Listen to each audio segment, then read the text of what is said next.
কালি অসমৰ শিক্ষামন্ত্ৰীয়ে এখন প্ৰেছ মিট যোগে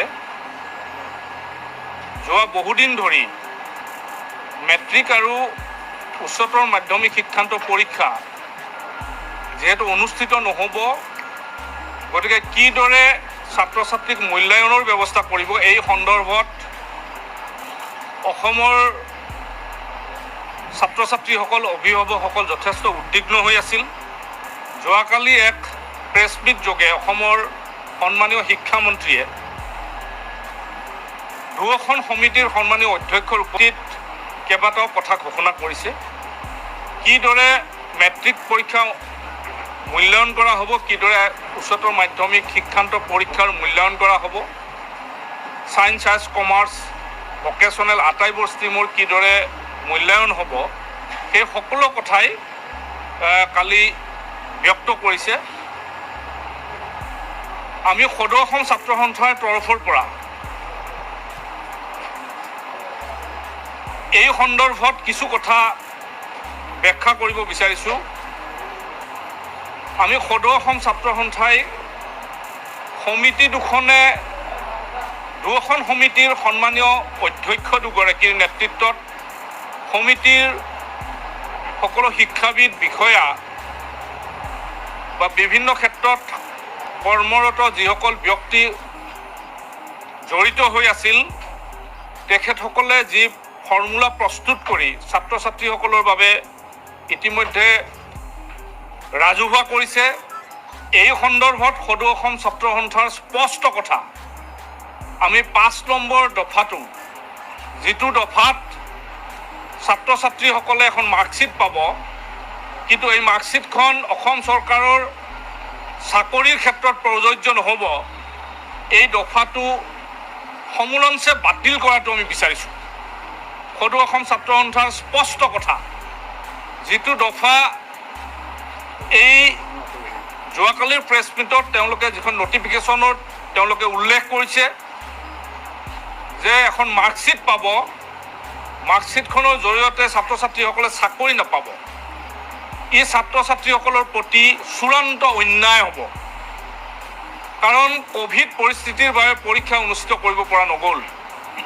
সদৌ অসম ছাত্ৰ সন্থা, অখিল বড়ো ছাত্ৰ সন্থা, অসম সাহিত্য সভা বা বড়ো সাহিত্য সভাকে ধৰি যিবোৰৰ লগত ইয়াৰ আগত আলাপ আলোচনা হৈছিল, এই কথাটো স্পষ্টকৈ আৰু ছাত্ৰ ছাত্ৰীসকলে কোনো কাৰণত যাতে তেওঁলোকে চিন্তিত হ'ব লগা নহয়, তেওঁলোকে শংকাত থাকিব লগা নহয়, ছাত্ৰ ছাত্ৰীৰ স্বাৰ্থ সুৰক্ষিত কৰাটোৱে মূল কথা আছিল।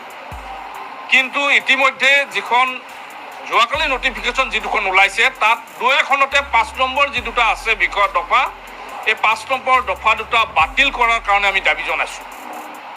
সদৌ অসম ছাত্ৰ সন্থাই স্পষ্টকৈ কৈছোঁ, কাৰণ ছাত্ৰ ছাত্ৰীসকলৰ দোষ নহয়, কাৰণ পৰীক্ষা তেওঁলোকে দিবৰ কাৰণে ৰেডি আছিল, কিন্তু ক'ভিড পৰিস্থিতিৰ বাবে অসম চৰকাৰৰ স্বাস্থ্য বিভাগে যিবোৰ ডাটা ডকুমেণ্ট দিলে, যিবোৰ তথ্য পাতিসহ তেওঁলোকে পাৱাৰ পইণ্ট প্ৰেজেণ্টেশ্যন দিছিল, 18 বছৰলৈকে বয়সৰ যুৱক যুৱতী আক্ৰান্তৰ সংখ্যা দাঙি ধৰিছিল, তাৰপিছতে পৰীক্ষা বাতিল কৰা হৈছিল।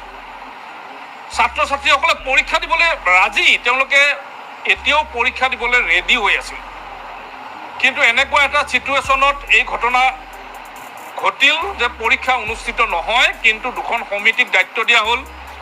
দুইগৰাকী সন্মানীয়, এগৰাকী কৰ্মৰত উপাচাৰ্য, এগৰাকী অৱসৰপ্ৰাপ্ত উপাচাৰ্যৰ নেতৃত্বত আমি যিটো বিষয়ত আমি দুই এটা কথা ক'ম, কিন্তু তাৰ ভিতৰত 5 নম্বৰ যিটো দফা তাত সন্নিৱিষ্ট হৈছে, এই দফাটো সম্পূৰ্ণৰূপে বাতিল কৰাৰ ছাত্ৰ সন্থাই আমি দাবী জনাইছোঁ।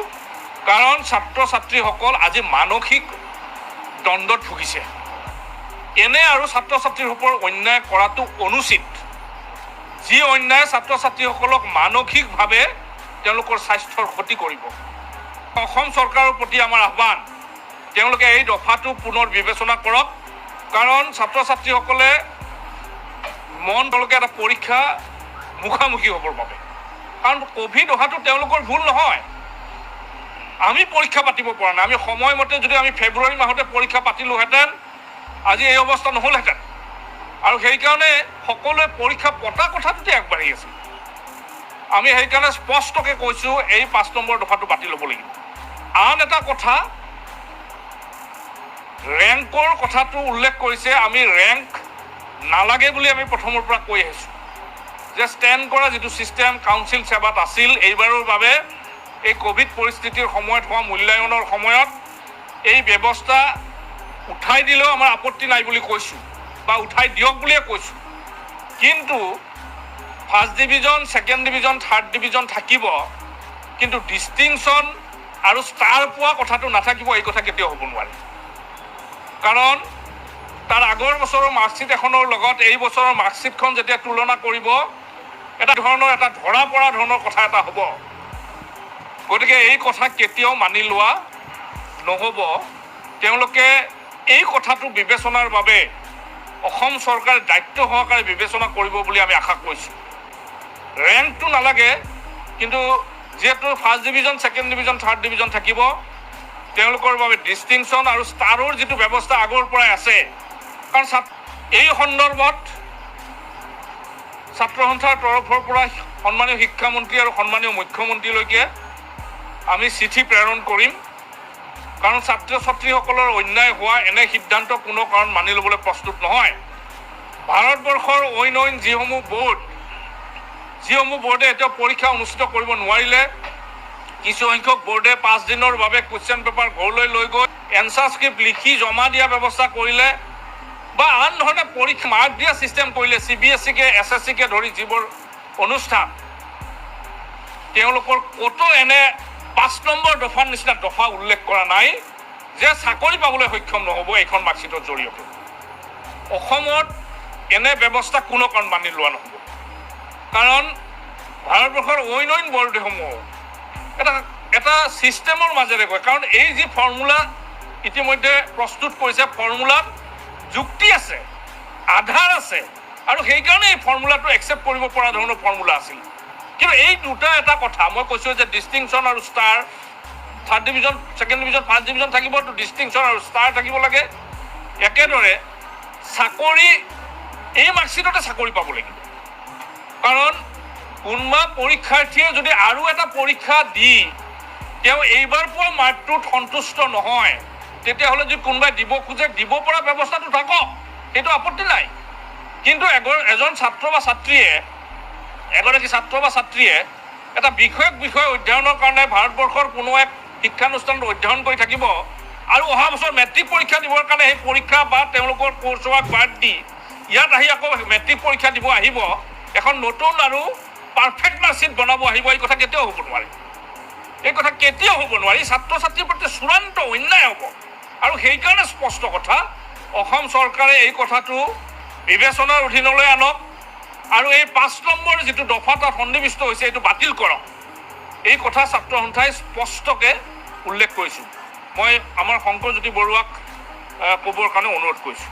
যোৱাকালি যি মূল্যাংকন নীতি দেখিলোঁ, তাৰ পৰা আমাৰ এটা অনুভৱ হ'ল যে শিক্ষামন্ত্ৰী, শিক্ষা বিভাগ, সেৱা আৰু কাউন্সিল, এই আটাইকেইটাই ছাত্ৰ ছাত্ৰীসকলৰ এই মূল দুটা গুৰুত্বপূৰ্ণ পৰীক্ষাক লৈ তেখেতসকলে হেতালি খেলিছে, আৰু এই হেতালি খেলা কাৰ্যটো আমি ছাত্ৰ সন্থাই কেতিয়াও মানি ল'ব নোৱাৰোঁ। আমি যেতিয়া দুখন কমিটি গঠন কৰি দিলে উচ্চস্তৰীয়, আমি সম্পূৰ্ণ আস্থা আৰু বিশ্বাসত ৰাখিছিলোঁ যে এই কমিটিৰ সিদ্ধান্তই চূড়ান্ত হ'ব আৰু ছাত্ৰ ছাত্ৰীসকলক ন্যায় প্ৰদান কৰিব। কিন্তু আমি শেষত দেখিবলৈ পালোঁ যে এই নটিফিকেশ্যনখনৰ যি 5 নম্বৰ পইণ্ট, সেই 5 নম্বৰ পইণ্টে কিন্তু ছাত্ৰ ছাত্ৰীসকলক ন্যায় প্ৰদান কৰা নাই, বৰঞ্চ ছাত্ৰ ছাত্ৰীসকলক অন্যায় কৰিছে, আৰু যিটো ছাত্ৰ ছাত্ৰীসকলে মানসিকভাৱে ভাগি পৰিছে। ছাত্ৰ ছাত্ৰীসকলে কেতিয়াও ভবা নাই যে জীৱনৰ এই গুৰুত্বপূৰ্ণ পৰীক্ষাটো তেখেতসকলে 2খন মাৰ্কশ্বিট পাব, তেখেতসকলে এবাৰ মূল্যাংকনৰ ভিত্তিত এখন মাৰ্কশ্বিট পাব, আকৌ চাকৰি পাবৰ কাৰণে আকৌ পৰীক্ষা দি এখন মাৰ্কশ্বিট পাব। এই কথাটো ছাত্ৰ ছাত্ৰীসকলে কেতিয়াও বিচৰা নাই, আৰু ছাত্ৰ ছাত্ৰীসকলে মানসিকভাৱে ভাগি পৰিছে। গতিকে চৰকাৰক এই সিদ্ধান্তটো বাতিল কৰিবৰ কাৰণে আমি আহ্বান জনাইছোঁ, আৰু এই সিদ্ধান্তটো পুনৰ বিবেচনা কৰিব লাগিব। কাৰণ ছাত্ৰ ছাত্ৰীসকলে 18টা মাহ একেটা শ্ৰেণীতে তেখেতসকলে অধ্যয়ন কৰি আছে। তেখেতসকলক পৰীক্ষা বাতিল কৰি মূল্যাংকন পদ্ধতিৰ জৰিয়তে বিশেষজ্ঞ কমিটিয়ে মূল্যাংকন কেনেকৈ কৰিব সেই পদ্ধতি বিচাৰ কৰি দিছে।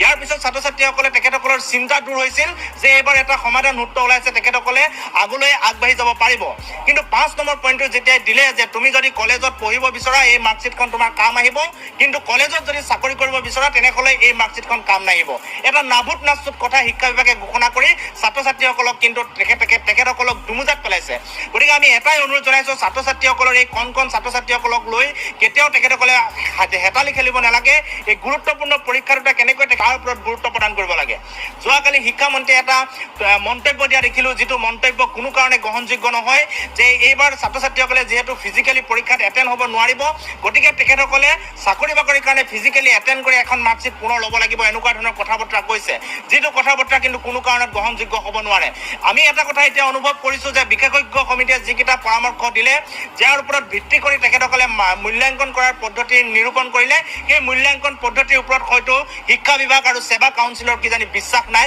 তেনেকুৱা ধৰণৰ কথা বতৰা আমাৰ মনলৈ আহিছে যাৰ কাৰণে তেখেতসকলে পুনৰ চৰকাৰী বিভাগত চাকৰি ল'বলৈ আকৌ পৰীক্ষাত বহিবৰ কাৰণে বা পৰীক্ষাত অৱতীৰ্ণ হ'বৰ কাৰণে ছাত্ৰ ছাত্ৰীসকলক জোৰ জুলুম কৰিবলগীয়া হৈছে এই কথা বতৰাবিলাক কিন্তু চৰকাৰ শিক্ষা বিভাগে কিন্তু ৰাজহুৱা কৰিব লাগে আৰু কোনো কাৰণত ছাত্ৰ ছাত্ৰীসকলে অন্যায় হ'ব পৰা ছাত্ৰ ছাত্ৰীসকলৰ ক্ষতি হ'ব পৰা কাম কাজ চৰকাৰক নকৰিবৰ কাৰণে আমি আহ্বান জনাইছোঁ আৰু এজন ছাত্ৰক জীৱনৰ দুটা গুৰু পৰীক্ষা এই পৰীক্ষা দুটাৰ এখনেই মাৰ্কশ্বিট হ'ব লাগিব ইয়াৰ গত্যন্তৰ নাই এখন মাৰ্কশ্বিট কৰি তেখেতসকলে শিক্ষা জীৱনো আগবঢ়াই লৈ যাব লাগিব চাকৰি জীৱনো আগবঢ়াই লৈ যাব লাগিব কোনো ছাত্ৰ ছাত্ৰী এনেকুৱা নাই যিয়ে পঢ়িবৰ কাৰণে এখন মাৰ্কশ্বিট বিচাৰিব চাকৰি পাবৰ কাৰণে এখন মাৰ্কশ্বিট বিচাৰিব তেখেতসকলে একেটা বিষয়তে অধ্যয়ন কৰি থকাৰ কাৰো এতিয়া মানসিকতা নাই এতিয়া পৰীক্ষা অনুষ্ঠিত হ'ব বুলি কৈছে যদি কোভিড পৰিস্থিতি ভাল নহয় তেনেহ'লে 22 চনত পৰীক্ষা অনুষ্ঠিত হ'ব বুলি কৈছে তেখেতসকলে একাদশ শ্ৰেণীতো নামভৰ্তি কৰি থাকিব অধ্যয়ন চলাই যাব দশম শ্ৰেণীৰো তেখেতসকলে অধ্যয়ন চলাই যাব গতিকে এটা মানসিকভাৱে হাৰাশাস্তি যদি 22 চনত কোভিড পৰিস্থিতি ঠিক নহয় তেতিয়া 23 চনলৈ পৰীক্ষাটো নিয়া হ'ব নেকি